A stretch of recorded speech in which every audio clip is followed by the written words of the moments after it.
साथियों, जय हिंद, जय भारत। मैं मदन लाल आजाद, संयोजक संस्थापक all India bike boat taxi union. आज दिनांक 23 जून 2020 को आपके समक्ष प्रस्तुत हूं राजधानी दिल्ली से कुछ नई बातों को लेकर, कुछ नई सूचनाओं को लेकर। Bike boat hello taxi scam के अलावा अपने निजी जीवन के संदर्भ में, क्योंकि आज सुबह ही मुझे बहुत सारे ऑडियोज वीडियोज मिले हैं इस तरह के, जिनमें भाटी तिवारी गैंग अपने दलालों के साथ मिलकर के मेरे कत्ल का षड्यंत्र रच रहे थे। तो उसको लेकर के भी मैं आज कुछ चीजें आपको बताऊंगा। और जो ये स्कैम्स चल रहे हैं, ठगी प्रकरण, ठगमुक्त बेईमान रहित भारत निर्माण का जो हमारा अभियान है, उसके विषय में भी जानकारी दूंगा। आप सब लोग मेरे इस वीडियो संदेश को पूरा सुनेंगे, ध्यानपूर्वक सुनेंगे। और दोस्तों, मैं आपसे एक अपील पहले ही कर लेना चाहता हूं अपनी बात कहने से पहले, कि यदि आप चाहते हैं कि आपकी ये लड़ाई मजबूती के साथ हम संगठित होकर के लड़ें, इसमें विजयश्री प्राप्त करें, तो हमें किसी भी मूल्य पर ठगों को और उनके दलालों को अपने आप से आगे नहीं निकलने देना है, उनको पछाड़ना है। चूंकि हमारा जो ये वीडियो चैनल हैं दोनों यूट्यूब पर, जागो भारत और युगांतर न्यूज, आप सबका दायित्व तो बनता है कि अपनी इस लड़ाई को मजबूती देने के लिए, हमसे लगातार जुड़े रहने के लिए, लगातार अपडेट पाने के लिए आप सभी साथी, चाहे वो बाइक बोट स्कैम पीड़ित हों, हेलो टैक्सी के, टॉप राइड के, गो राइड के, साइंस सिटी के, कैची पिक्सल के, आरएमसीएल के, जिसके भी हैं, वो तमाम लोग हमारे इन दोनों यूट्यूब चैनल्स को सब्सक्राइब करेंगे, शेयर करेंगे, लाइक करेंगे, कमेंट करेंगे। और जो मेरी फेसबुक आईडी है मदन लाल आजाद के नाम से, युगांतर पर हूं, ट्विटर पर हूं युगांतर न्यूज के नाम से, उनको भी आप फॉलो करेंगे। ये बड़ा जरूरी है अपनी इस लड़ाई को हमें सफलता तक ले जाने के लिए। तो दोस्तों, जैसा कि मैं आपको बता रहा था कि मेरे कत्ल की साजिश रची गई भाटी गैंग द्वारा, उसके ठग एमएमसी पांचाल, बिरयानी चौहान और कई लोगों के द्वारा। उनकी ऑडियो वीडियो रिकॉर्डिंग्स मेरे पास आई हैं, आपने भी सुनी होंगी। कई ग्रुप्स में वो ऑडियो क्लिप्स वायरल हो रही हैं, 85 हैं इस तरह की, जिनसे इन ठगों के और इनके दलालों के षड्यंत्र का भंडाफोड़ होता है कि ये किस तरह से all India bike boat taxi union को कमजोर करने के लिए, तोड़ने के लिए, मेरे खिलाफ फर्जी मुकदमे बनाने के लिए और मेरे कत्ल का साजिश रचने के लिए आपस में एक प्लान बना रहे थे, षड्यंत्र बना रहे थे। लेकिन दुर्भाग्य देखिए इनका, कि किसी ने ठीक ही कहा है, हमारे महान पुरुष ने, कि ईश्वर यश करोति शोभनम करोति। ईश्वर जो भी करते हैं वो अच्छा करते हैं, आपके भले के लिए करते हैं, आपके कल्याण के लिए करते हैं। इसलिए परमात्मा के न्याय पर कभी संदेह नहीं करना चाहिए। उनका न्याय हमेशा न्यायी होता है, वो सबके साथ न्याय करते हैं। ये दुष्ट एमएमसी पांचाल, बिरयानी चौहान और इनकी सहयोगी महिलाएं और कई ठग मेरा कत्ल कर पाते, या मेरा कोई और नुकसान कर पाते, या यूनियन को तोड़ पाते, उससे पहले ही इनका भांडा फूट गया। इनके ऑडियो वीडियो वायरल हो गए जो प्लान कर रहे थे। और इनकी जो आपस में जूतम पैजार हुई मामूली से पैसे को लेकर के, जिस तरह से रविंदर चौहान और उसकी पत्नी ने मात्र 10,000 रुपए लेकर के भाटी गैंग के साथ समझौता किया। जो ईओडब्ल्यू की एफआईआर थी 123/19, उसको निरस्त करवाने के लिए लिखित में एफिडेविट दिया। वो वीडियो रात को ही मैंने आप सबको डाल दिया था, संभवतः आप सबके पास पहुंच गया होगा, आपको पता चल गया होगा कि ये रविंदर चौहान नाम का घृणित जीव किस तरह से पांचाल जैसे दुष्ट के साथ, शैतान व्यक्ति के साथ मिलकर के भाटी तिवारी गैंग के प्रलोभन में आकर के हम तमाम लोगों को नष्ट करने की साजिशें बना रहे थे, पूरे मुकदमे को खराब करने का षड्यंत्र रच रहे थे, और अपने हितों की पूर्ति के लिए ये किस तरह से हमारे पीड़ित तमाम भाई बहनों को और उन सैनिकों के जीवन को भी दांव पर लगा रहे थे जो आज देश की सीमाओं की सुरक्षा कर रहे हैं। दोस्तों, मैं आपको बताना चाहता हूं, पहले भी कई बार बता चुका हूं कि मैं इस बाइक बोट स्कैम को लड़ना नहीं चाहता था। उसका कारण ये था कि जो भाटी का गांव है चीती, उसके आसपास के गांवों में तमाम लोग मुझे जानते हैं, मेरी रिश्तेदारियां हैं, मैं स्वयं अलीगढ़ का रहने वाला हूं।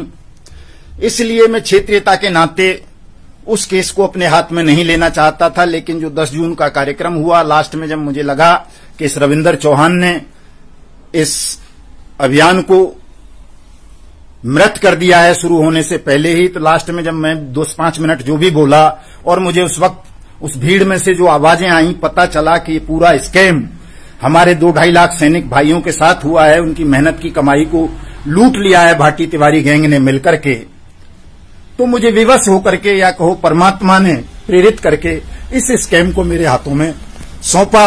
और आप देख रहे हैं कि 10 जून से ही लगातार मैं आज तक शांत नहीं हूं, जबकि भाटी तिवारी गैंग मेरे खिलाफ अनेक प्रकार के षड्यंत्र रचता रहा है। 2-3 मुकदमे मेरे खिलाफ बड़े गंभीर प्रकृति के उन्होंने दर्ज करवाए, रेप तक का आरोप मुझ पर लगवा दिया, रेप तक का मुकदमा दर्ज करवा दिया। और अब जब किसी तरह से इनकी पेश नहीं चली, ये मुझे दबाव में नहीं ले सके, मुझे मार नहीं सके, मुझे जेल नहीं भिजवा सके, पीछे नहीं हटा सके, खरीद नहीं सके, प्रलोभन में 10 करोड़ रुपए का ऑफर भी जब मैंने इनका ठुकरा दिया अगस्त में, तो इन्होंने अब मेरी स्त्री को खरीद लिया, उसे डरा लिया, दबाव में ले लिया, प्रलोभन में ले लिया और उसके साथ उसको अपने साथ मिला करके मुझे कत्ल करने का षड्यंत्र रचा, जिसका भांडा फूट चुका है। वो तमाम ऑडियो वीडियो आज वायरल हो रहे हैं, आपने भी सुन लिए होंगे कि किस तरह से वो रविंदर चौहान और राजेश पांचाल के साथ डिस्कस कर रही है मेरे कत्ल करवाने की, मुझे मरवाने की, मुझे जेल भिजवाने की। तो मैं आपको बता रहा था कि ईश्वर यश करोति शोभनम करोति, ईश्वर जो भी करते हैं आपके भले के लिए करते हैं, कल्याण के लिए करते हैं। तो परमात्मा ने जो इन दुष्टों का भांडा फोड़ा या जो इनके ये ऑडियो वीडियो वायरल हुए, संज्ञान में आए मेरे भी और तमाम लोगों के भी, तो ये बहुत अच्छा हुआ हमारे भविष्य के लिए। परमात्मा ने हमें आगाह किया है, चेतावनी दी है, सावधान रहने का एक सबक दिया है।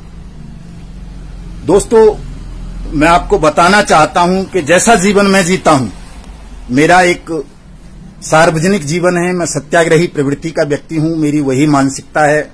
कोई मुझे धन से खरीद लेगा, कोई मुझे हथियारों से डरा देगा, जेल से डरा देगा, या कोई भीड़ लेकर मेरे ऊपर हमला कर देगा, या कोई मुझे धन से नुकसान पहुंचा देगा, या कोई मेरे किसी परिजन को मार देगा, ये भय दिखा करके मुझे कोई तोड़ ले, दबाव में ले ले, डरा ले, ये संभव नहीं है। मैं बचपन से लेकर अब तक 50 साल मेरी आयु के पूर्ण हो चुके हैं, ऐसे पता नहीं कितने ही माफियाओं को, जेब कतरों को, गुंडों को, लफंगों को, लुच्चों को मैंने कुचला है, मसला है। इस सूखे से बदन से ही अपनी कलम के माध्यम से, कोई मैंने वध नहीं किए हैं, किसी के कत्ल नहीं किए हैं, लेकिन अपनी कलम के जो परमात्मा ने मुझे बख्शी है, उस कलम की ताकत से, अपनी बुद्धि से, अपने विवेक से, अपने सत्याग्रह के मार्ग से मैंने ऐसे ऐसे दुष्टों को, माफियाओं को, शैतानों को धूल दूसरित कर दिया, जिनके समक्ष ये भाटी तिवारी, अंचाल, पंचाल, चौहान, मोहन जैसे जेब कतरे कुछ भी नहीं बेचते हैं। वो फूंक मार दें तो ऐसों को जो है उड़ा सकते हैं।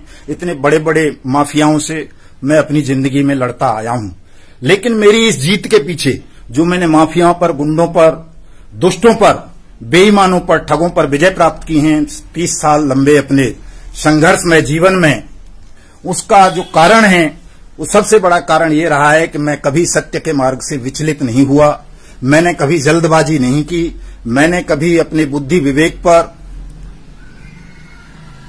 जल्दबाजी को हावी नहीं होने दिया, कभी किसी अन्य प्रलोभन को हावी नहीं होने दिया अपने ऊपर। जैसा भी है, भूखा प्यासा, नंगा उघाड़ा, जिस भी तरह से रहना पड़ा, जिस परिस्थिति में भी रहना पड़ा, जेल जाना पड़ा तो जेल भी गया, गुंडों से लड़ना पड़ा तो लड़ा भी, हमले भी झेले, सारी चीजें झेली। यहां तक कि जैसा एक ऑडियो में आप सुन रहे होंगे कि वो मेरी पत्नी खुद कह रही है कि जी मैं उसे मारती हूं, आप जानते हो चौहान साहब, तो मैंने वो सड़क पर वो अपमान भी सहा है। तो शायद परमात्मा ने, चूंकि सत्याग्रह का ये नियम है कि वहां मान सम्मान, भूख प्यास, हार जीत, ऊंचा नीचा, अपमान, इन सब चीजों में भेद नहीं कर सकते हम लोग। तो किसी की पत्नी अगर सत्याग्रही को मारे तो वो भी हमारे लिए कोई ज्यादा महत्व नहीं रखता कि उस भय से हम सुसाइड कर लें या डर जाएं कि यार बता इतना अपमान हो गया। तो मान अपमान, लाभ हानि, ये सब हमारे लिए समान ही हैं। मैं उसी मार्ग का व्यक्ति हूं जो भगवान श्री कृष्ण ने गीता में कहा है, महात्मा गांधी ने अपने सत्याग्रह के विषय में कहा है, और जो मैंने अपने जीवन में भोगा है। मैं अपने जीवन की ज्यादा बात करूं, उदाहरण तो खैर चूंकि समझाने के लिए दिए जाते हैं अपनी बातों को, लेकिन मैंने जो अपने जीवन में भोगा है, देखा है, उससे मुझे लगता है कि नहीं, मनुष्य को वाकई समदृष्टिकोण रखना चाहिए। मान और अपमान, जय विजय, लाभ हानि, ये सब मन को समझाने की चीज है, कहने की चीज है। लेकिन जब हम सत्य के मार्ग पर चलते हैं, ठग, दुष्ट और शैतानों का विनाश करने के लिए आगे बढ़ते हैं, तो हमें इन सब चीजों से परे होकर, ऊंचा होकर के सोचना पड़ता है, और तब कहीं जाकर के हम व्यवस्था को परिवर्तित कर पाते हैं। हमारे बहुत से साथी जो बाइक बोट स्कैम में हों, चाहे हेलो टैक्सी स्कैम में, चाहे किसी अन्य स्कैम्स में, जिन्होंने अपने जीवन भर की कमाई को इन स्कैम्स में लुटा दिया है, और वो बहुत तनावग्रस्त हैं, मानसिक रूप से परेशान हैं। उनको ऐसा लगता होगा कि मदन लाल आजाद जानबूझ करके इन केसों को लंबा कर रहे हैं, मदन लाल आजाद की इनसे रोजी रोटी चलती है। तो मित्रों, ऐसा नहीं है। मैं चौड़े में बैठता हूं, कभी आकर के देख लें, कोई भी साथी 1 घंटे बैठोगे तो मेरे पास 1 घंटे में 10-20 लोग आ ही जाते हैं जो आपके इन स्कैम्स से अलग होंगे, और मैं किसी से कोई पैसा मांगता नहीं हूं, स्वयं दे जाते हैं लोग। चूंकि मैं जिनका काम करता हूं, वो मेरी मजदूरी आज तक कभी कोई मार नहीं पाया है, न किसी ने मारने की सोची है। क्योंकि मैं मजदूर आदमी हूं, काम करता हूं, तो मेरी मजदूरी मुझे परमात्मा कहीं ना कहीं से दिला ही देते हैं। इसलिए ऐसा भी आप लोगों का सोचना गलत है, गलत होगा कि मदनलाल आजाद किसी लालचवश या पैसे के लिए आपके इन केसेस को लड़ रहे हैं। मैं केवल इन केसों को इसलिए लड़ रहा हूं कि इनमें हमारी भारतीय सेना के 2-2.5 लाख जवान फंसे हुए हैं, उनका पैसा डूबा है, और उनके लिए अन्य कोई व्यक्ति संभवतः नहीं लड़ पाता। इसलिए परमात्मा ने मुझे चयनित किया, तो मैं अपनी पूरी ईमानदारी के साथ इस लड़ाई को लड़ रहा हूं और लड़ूंगा, और अंतिम परिणाम आप सबके पक्ष में होगा। ये बात मेरी आप नोट कर लेना। दुनिया की कोई भी शक्ति आपके इस युद्ध में आपको हरा नहीं सकती। आप सब जीतेंगे, आप सबका पैसा मिलेगा, मैं ब्याज के मिलेगा, 2 गुना होकर के मिलेगा। जो कुछ लोग कहते हैं ना कि साहब प्रिंसिपल अमाउंट मिलेगा, या जो बैलेंस है वो मिलेगा, 70% मिलेगा, 75% मिलेगा, उनको पता नहीं है, अनुभव नहीं है। मुझे अनुभव है ठगी प्रकरणों पर लड़ाई के, कि यदि 1 लाख लोगों के साथ ठगी होती है तो बड़ी मुश्किल से 40,000 लोग ठगी प्रकरणों में दावेदार बनकर के आगे आते हैं, और 60,000 लोग कभी दावा ही नहीं करते। उनका धन 2 नंबर का होता है, कोई और सर्कमस्टांस होते हैं, कुछ लोग मर जाते हैं, कुछ लोग सब्र कर लेते हैं। इसलिए बड़ी मुश्किल से 40% लोग ठगी प्रकरणों में दावेदारी करने के लिए आगे आते हैं, और जो ठगों की और ठगों के रिश्तेदारों की, उन्हें बचाने वालों की, उनके सहभागियों की जो प्रॉपर्टी होती है, वो लगभग 20% तो वो खा जाते हैं। उस पैसे में से अपनी ऐश मौज पर उड़ा देते हैं। 80% पैसा उनकी अचल संपत्तियों में और बैंक अकाउंट्स में शेष रह जाता है। उसमें से 40% लोग जो दावेदार होते हैं, उनको वो पैसा डबल नहीं, कई बार 3-3 गुना होकर के भी वापस मिल जाता है, चूंकि दावेदारों की संख्या अंतिम समय तक बहुत कम रह जाती है। इसलिए किसी भी व्यक्ति की, किसी भी धूर्त की, किसी भी मूर्ख की बातों पर आप लोग यकीन नहीं करोगे, अपनी इस लड़ाई को जारी रखोगे। और अगर जल्दी करना चाहते हैं आप तमाम लोग, इन लड़ाई को जीतना चाहते हैं, तो सीधा सा मार्ग वही है कि हम 7 जुलाई 2020 को अनियमित जमा योजना पाबंदी कानून 2019 के रूल्स को नोटिफाइड कराने के लिए एक बहुत बड़ी तादाद में राष्ट्रीय सत्याग्रह आंदोलन का आयोजन करें, सरकार को विवश कर दें कि वो अनियमित जमा योजना पाबंदी कानून 2019 के रूल्स को नोटिफाइड करे, स्पेशल कोर्ट्स का गठन करे, और हमारा पैसा 180 वर्किंग डेज में मिलना सुनिश्चित करे। इस कानून के अलावा अन्य कोई विकल्प अभी तक नहीं है। होने को तो बहुत सारे विकल्प हैं, कि जिस तरह से 2-2.5 लाख सैनिक हमारे इस स्कैम में फंसे हैं, 10 करोड़ से ज्यादा लोग ठगी प्रकरणों का शिकार हुए हैं। ये अभी ये कैची पिक्सल का जो आया है, बहुत बड़ा ठगी प्रकरण है, साइंस सिटी का बहुत बड़ा है, RMCL का बहुत बड़ा है, पतंजलि योगपीठ का बहुत बड़ा है। इस तरह के बहुत सारे ठगी प्रकरण हैं जो लगभग 10 करोड़ से ज्यादा लोग ठगी पीड़ित हैं। यदि तमाम ठगी पीड़ित इकट्ठे हो जाएं, उनका 10% भाग भी तो सरकार की औकात नहीं, ताकत नहीं कि इतने बड़े जनसमूह के सामने एक दिन का विलंब भी वो इस कानून के रूल्स को नोटिफाइड करने में लगा दे। क्योंकि ये लोकतंत्र है और लोकतंत्र में जनमत सबसे बड़ी शक्ति होती है। जनमत के समक्ष सत्ताएं झुक जाती हैं, साम्राज्य झुक जाते हैं। आपको जनमत पैदा करना है अपनी लड़ाई के पक्ष में। और जो 7 जुलाई 2020 का हमारा सत्याग्रह आंदोलन है, वो केवल जनमत पैदा करने के लिए है कि हम सरकार को, कोर्ट्स को, अन्य अथॉरिटीज को ये बता दें कि इतने बड़े पैमाने पर हमारे देश भर में ठगों ने हमारी सेना को, पुलिस को, जुडिशरी को, किसानों को, मजदूरों को और अन्य नागरिकों को ठगा है, लूटा है, धोखाधड़ी से और खुलेआम लूटा है। अगर इस लूट को हम एक बार ढंग से पूरी शक्ति के साथ इसकी खिलाफत कर दें, इस लूट की, तो सरकार विवश हो जाएगी आपका पैसा तुरंत आपको वापस करवाने के लिए। इसलिए साथियों, मैं बार बार आपसे आग्रह करता हूं, अपील करता हूं कि आप तमाम साथी, चाहे वो किसी भी ठगी प्रकरण का शिकार हुए हैं, वो 7 जुलाई 2020 को जंतर मंतर पधारें। भले ही धारा 144 तोड़नी पड़े, लॉकडाउन तोड़ना पड़े, कुछ भी करना पड़े, जेल जाना पड़े, गोलियां खानी पड़े, आप इस कार्यक्रम में सम्मिलित हुइए।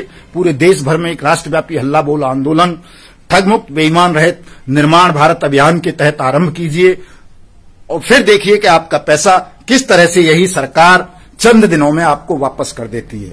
आप अगर ठगों के बहकावे में आओगे, ठगों के दलालों के बहकावे में आओगे, राजेश पंचाल जैसे और रविंद्र चौहान जैसों के में, तो आपने देख लिया है कि किस तरह से ये लोगों ने आपके साथ छल किया है। इनकी ऑडियो वीडियो कल से ही वायरल हो रहे हैं, आप देख रहे हैं, सब कुछ सबूत आपके सामने है कि किस तरह से आपके साथ छल किया जा रहा है, धोखा किया जा रहा है। आपके पैसे को हड़पने के लिए किस तरह से भाटी तिवारी, करणपाल गैंग, राजेश पांचाल जैसे लोगों को, रविंद्र चौहान जैसे लोगों को, और भी बहुत सारे हैं, उनको खरीद के, उनको चंद टुकड़े डाल डाल करके किस तरह से आपकी लड़ाई को कमजोर करना चाहते हैं, किस तरह से आपके पैसे को हड़पना चाहते हैं।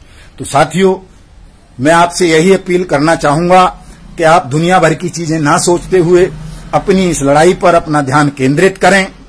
मैं आपको वचन देता हूं, आपको वायदा करता हूं कि ये दुष्ट, ये ठग, इनके दलाल या इनका कोई खरीदा हुआ गुंडा या माफिया मेरा वध नहीं कर पाएंगे, न मुझे किसी तरह से ये रोक पाएंगे। मैं आपकी लड़ाई को इसी तरह लड़ता रहूंगा। आप तमाम लोग, चाहे वो किसी भी ठग कंपनी की ठग योजना का शिकार हुए हैं, अपनी शिकायत, अपना क्लेम, अपना विवरण all India bike board taxi union को भेजते रहें।